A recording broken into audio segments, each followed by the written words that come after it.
नमस्कार सभी साथियों को राम राम। साथियों कैसे आप सब, आशा है कि आप सब अच्छे होंगे। तो साथियों जैसा कि आप सभी को पता है कि जो भी रेल कर्मचारी हैं या फिर जो नए रेल कर्मचारी रेलवे में आते हैं, ज्वाइन करते हैं, तो उन सभी को जो है रेलवे की तरफ से उनको जो है पास प्रोवाइड किया जाता है, जो कि एक पीटीओ होता है, प्रिविलेज टिकट ऑर्डर, और एक होता है आपका पीपी प्रिविलेज पास। ठीक है, तो जो प्रिविलेज पास होता है वो बिल्कुल जो है मुफ्त में आप उस पर टिकट बुक करके जो है यात्रा कर सकते हैं, और पीटीओ में आपको 1/3 फेयर देना पड़ता है। तो इस वीडियो में हम लोग बात करेंगे कि जो भी पास प्रोवाइड किया जाता है, तो जैसा कि आप सभी को पता है कि 1 सेट पास और 3 सेट पास, ये 2 नियम है।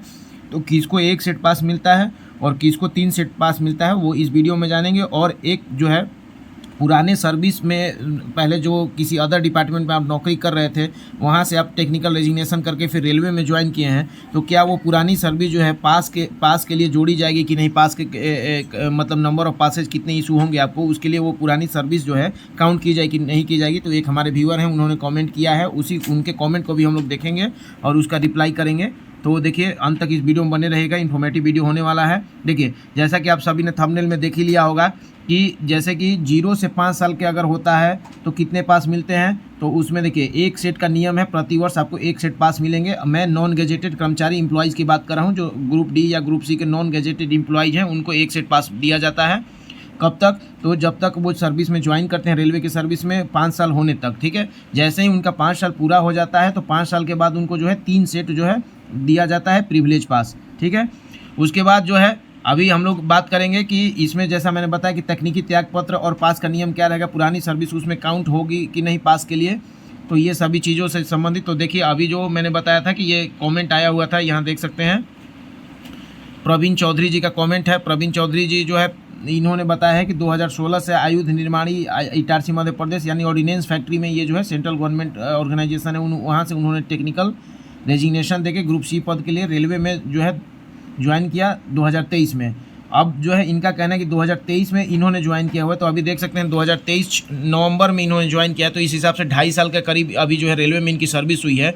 तो उसके हिसाब से ये सिर्फ एक सेट पास ही इनको दिया जाएगा। ठीक है, ये 1 सेट पास के लिए ही एलिजिबल है, लेकिन इनका कहना है कि क्या मैं 3 पास सेट के लिए एलिजिबल हूँ, अगर एलिजिबल हूँ तो किस नियम के तहत। तो देखिए चूँकि ये जो है टेक्निकल रेजिग्नेशन किए हैं, पहले से भी सेंट्रल गवर्नमेंट में थे, चाहे आप स्टेट या सेंट्रल गवर्नमेंट कहीं भी हो, तो पहले आप अगर काम किए हैं और टेक्निकल रेजिग्नेशन दिए हैं, तो टेक्निकल रेजिग्नेशन का सीधा नियम यही है कि आपकी जो पास्ट सर्विस है वो काउंट की जाएगी। ठीक है, पास्ट सर्विस जो है अगर नए सर्विस में जाते हैं तो वो प्रीवियस सर्विस काउंट की जाती है, और मैंने इसके संबंधित एक वीडियो पहले ही बना चुका हूँ, आप जाके वहाँ पे देख सकते हैं प्लेलिस्ट में। उसमें मैंने बताया था कि 2 चीज़ों के लिए काउंट किया जाता है। एक आपका काउंट किया जाता है एनपीएस या पीएफ के लिए, जो मिनिमम सर्विस की रिक्वायरमेंट होती है उस चीज़ के लिए आपको काउंट किया जाता है, और दूसरी चीज़ है जब रेल में आप आते हैं तो रेल में आपको पास के लिए भी वो पुरानी पास सर्विस आपकी काउंट की जाती है। तो इनके केस में भी बिल्कुल नियम वो लागू होगा। जैसे ही आप एचआरएमएस में जाएंगे और एम्प्लॉय सेल्फ सर्विस में जाएंगे और वहाँ से आप एडिट माई डिटेल्स देखेंगे,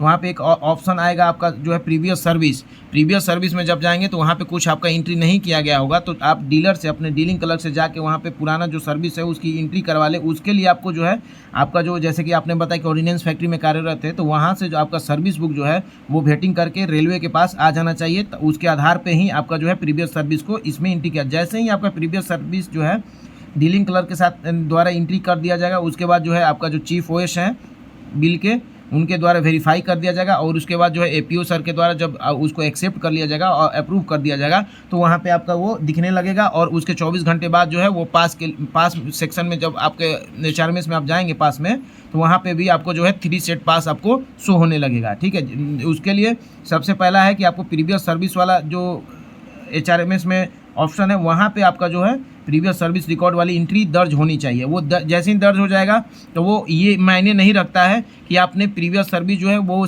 कहाँ पे किस डिपार्टमेंट, रेल में किया है या अदर डिपार्टमेंट में किया है, किसी स्टेट में किया है या फिर सेंट्रल गवर्नमेंट में किया है।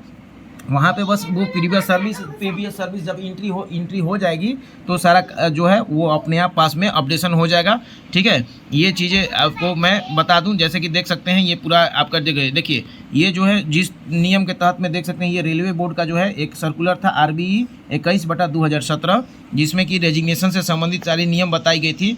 जैसे कि आप ही का मैंने एग्जाम्पल इसमें देखिए ले सकते हैं, तो इसमें देखिए इसमें दिया हुआ है कि इस लेटर के अनुसार यदि कोई कर्मचारी प्रॉपर चैनल से आवेदन करके केंद्रीय सरकार के किसी विभाग जैसे आयुध निर्माणी ऑर्डिनेंस फैक्ट्री से तकनीकी त्याग पत्र रेजिग्नेशन देकर रेलवे में शामिल होता है तो उसकी पिछली निरंतर पास्ट कंटिन्यूअस सर्विस को सभी सेवा लाभ हो सर्विस बेनिफिट्स के लिए काउंट किया जाएगा। ठीक है, जो भी सेवा लाभ होगा सभी के लिए काउंट किया जाएगा।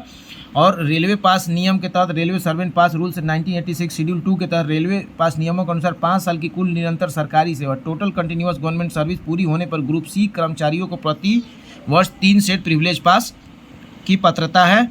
आपकी पिछली सर्विस चूँकि 28 दिसंबर 2016 से 5 नवंबर 2023 तक मानी जाएगी। अगर कोई बीच में ब्रेक नहीं है तो 6 साल 10 महीना और वर्तमान रेल सेवा मिलाकर आपका जो है 5 वर्ष से अधिक हो चुका है, इसलिए आप 3 सेट पास के लिए एलिजिबल हैं। अब रही बात कि इसमें रूल कौन सा, वो जो सर्कुलर है मैं आपको वो भी दिखा देता हूँ।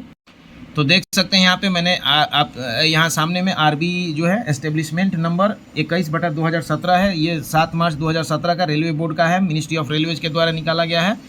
इसको आप देखेंगे, आप technical resignation and lean consolidate guidelines दिया हुआ है पूरा यहाँ पे। ठीक है, ये उसके बाद अगर आगे बढ़ते हैं, यहाँ देखिए इसको उसी चीज़ को हिंदी में लिखा हुआ है। ये जो है डीओपीटी का जो आया था 17 अगस्त 2016 का रूल, उसी के आधार पर जो है रेलवे ने अपना जो है गाइडलाइंस दिया है। ये डीओपीटी का लेटर है, इसमें डीओपीटी के लेटर में क्लियर जो है ये बताया हुआ है। यहाँ पे देख सकते हैं टेक्निकल रेजिग्नेशन जब आप देते हैं तो इसमें लिखा हुआ है गवर्नमेंट सर्वेंट, ये सारी चीज़ें जो टेक्निकल रेजिग्नेशन से प्रोसेस के लिए ये पूरा दिया हुआ है। यहाँ पे आप देखेंगे, आपको मैं दिखा देता हूँ कि पास्ट सर्विस वाला जो आपका लाइन है वो कहाँ पे है। सभी लाभ इसमें दिया जाएगा, इसी लेटर में आपको मिल जाएगा।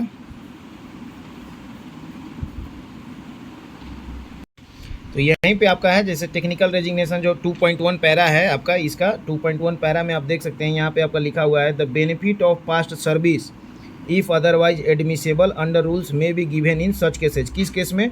तो जब आप टेक्निकल रेजिग्नेशन, यहाँ देखिए ऊपर में पूरा टेक्निकल रेजिग्नेशन से संबंधित कहानी दिया हुआ है कि अगर कोई एम्प्लॉय जो है प्रॉपर चैनल से अप्लाई करता है और वो मतलब पोस्ट के लिए या किसी अदर डिपार्टमेंट में पोस्ट के लिए और उसका सिलेक्शन हो जाता है तो उसको रिजाइन करना पड़ता है प्रीवियस पोस्ट से, उसको एडमिनिस्ट्रेटिव रीजन देके। और रेजिग्नेशन में जो है वो टेक्निकल रेजिग्नेशन माना जाएगा, भले ही उसने गवर्नमेंट जो आप एप्लीकेशन जो रिजाइन कर दे रहे हो उसमें भले ही आप टेक्निकल वर्ड मेंशन किए हो या ना किए हो, लेकिन अदर डिपार्टमेंट में ज्वाइन करने के लिए एडमिनिस्ट्रेटिव रीजन पे जब आप रिजाइन कर रहे हैं तो स्वतः ही वो एप्लीकेशन आपका टेक्निकल रेजिग्नेशन ही माना जाएगा। अगर प्रॉपर चैनल से आपने उसमें उस फॉर्म को अप्लाई किया था, प्रॉपर चैनल से आपने एनओसी लिया है तो टेक्निकल रेजिग्नेशन होगा। और टेक्निकल रेजिग्नेशन में आपका जो है यहाँ से आप लिखा हुआ benefit of past service if otherwise admission under rules may be given in such cases, तो ये दिया जाएगा। यही आपका 21/2017 है, आरबी है। तो आपको जो है बिल्कुल प्रवीण जी मिलेगा। और बाकी और भी जितने रेलवे कर्मचारी हैं वो भी जान लें कि अगर आपने किसी अदर डिपार्टमेंट में भी जॉब किया है और वहाँ से टेक्निकल रेजिग्नेशन करके रेलवे में आप ज्वाइन कर रहे हैं तो आपको जो है 5 सेट का बेनिफिट मिलेगा। ठीक है, मैं खुद का अपना केस बता देता हूँ। मेरे केस में मैं तो पहले से भी रेल में ही था और उसके बाद वहाँ पर 5 साल से अधिक का मेरा जो है सर्विस कंप्लीट हो चुका था। उसके बाद मैं फिर से टेक्निकल रिजाइन करके यहाँ पे दूसरे पोस्ट में मैंने ज्वाइन किया।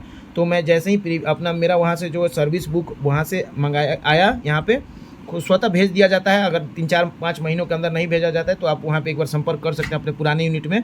वहाँ से जब सर्विस रिकॉर्ड जो है यहाँ अकाउंट से भेंट होकर यहाँ पे आ जाता है तो अपने डीलर से जो है बात करके उसकी एंट्री करवा सकते हैं। बाकी ऑफिसर से अप्रूवल होने के बाद वो जो है डेटा अपडेट हो जाता है HRMS में और उसके बाद जो आपको वहाँ पे 3 सेट पास जो है दिखने लगता है।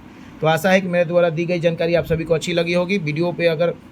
वीडियो अगर अच्छा लगा है तो लाइक जरूर करें, चैनल पर नए हैं तो चैनल को सब्सक्राइब कर लें। अगर ये वीडियो आप यूट्यूब पे देख रहे हैं, अगर फेसबुक पे देख रहे हैं तो जो है फेसबुक पेज को फॉलो अवश्य करें। तब तक के लिए आप सभी का धन्यवाद।